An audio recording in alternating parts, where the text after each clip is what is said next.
It can be really nerve-wracking when you try to buy and sell a home at the same time. So stick around, I'm going to make it easy for you.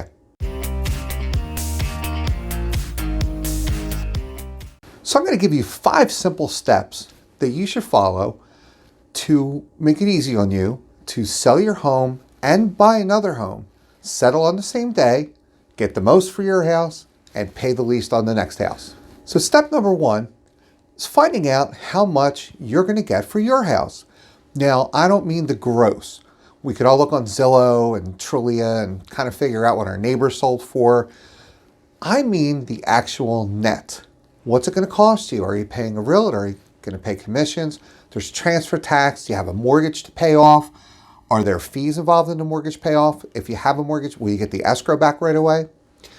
Will you have to pay for municipal certifications? Are there repairs to be done for those certifications? There's a lot that goes into that, so we want to know what your net is. The second thing is, how are we going to buy the next house? Are you going to finance? Are you paying cash? Do you have to sell your existing home? Can you get a bridge loan or a swing loan to get it done so you don't have to sell your home? So the financing is the next part. Put all those pieces together, get yourself a solid pre-approval, and your stress level is going to go way down.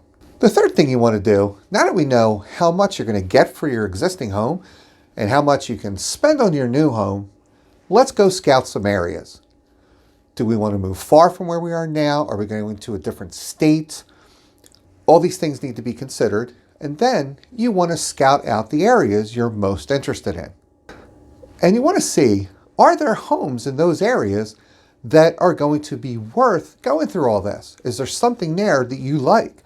You're not going to be buying it today, but you at least want to know that there's some choices in the area and all the numbers work. So when you scout the new area, make sure you decide if it's worth it to go through all this. So the fourth step is to decide if you want new construction or existing construction. If you're buying a house that's already made and pre-owned, notice how I said pre-owned, not used, kind of a little car salesman thing going on there. But if you buy a house that's already existing, they're probably not going to want to wait for you to sell your home. So you should get your home under agreement first. Now, that's a little scary. You put your house under agreement first and you can't find another house. What do? Well, you can have a contingency, some people call a kick-out clause. You give yourself a certain amount of time, 2 weeks, 3 weeks, a month, to find and negotiate your next home before you consummate the sale on your existing home. And if it doesn't work out, you use your kick-out clause to kick yourself out of that agreement and kind of go from there. Now, the buyer may give you more time. You may just decide, it's not worth all this after all. But either way, you got that kick-out clause so that you don't have to sell the house to the buyer if you can't find another suitable replacement. If you go in new construction, you need to know most of the builders will not allow a home sale contingency, meaning you go to them, you put up a deposit, $10,000, $20,000, whatever it is.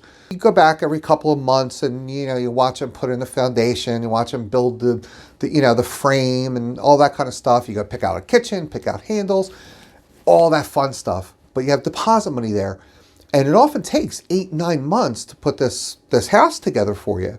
And meanwhile, your house isn't sold because that's a long time to sell and have a buyer wait to move in. You're going to have to be prepared to sell your home when the time is right in a short amount of time. But we don't want to sell for a loss. So how do we do that? It's simple. Here's the 5th step. So the 5th step is to do the little things on your house to maximize the value you're getting out of it.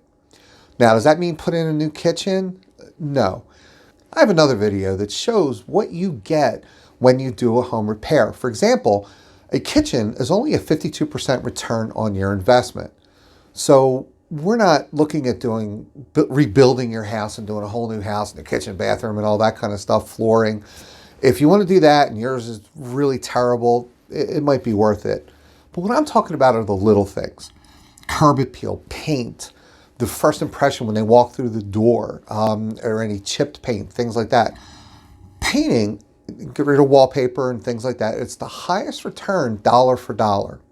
Curb appeal. Now, you want the house to be seen. I'll give you an example. We had a house not too long ago. Went under agreement within 3 days of showing. Multiple offers, over asking.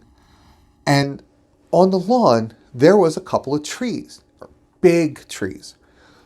So we didn't cut the trees down. That's expensive. What we did was we had the bottom branches trimmed so that you could see the house from the street. Now, this is a ranch house. We didn't go up 3 stories on a tree. I think it cost maybe $100, $150 for a landscaper to come out and do it. It's very, very economical. It's one of the things you definitely want to do when you're buying and selling a house is maximize the return and the value of your home by doing those little things. So there you have it. You're going to figure out what you net for your existing home. You're going to figure out what you can afford on the new home. We're going to make sure that home does exist and that it's worth going through all this stuff. We're going to decide between new construction and existing construction because that's going to give us our timeline with selling your home. And we're going to prep your house to get the maximum value out of it.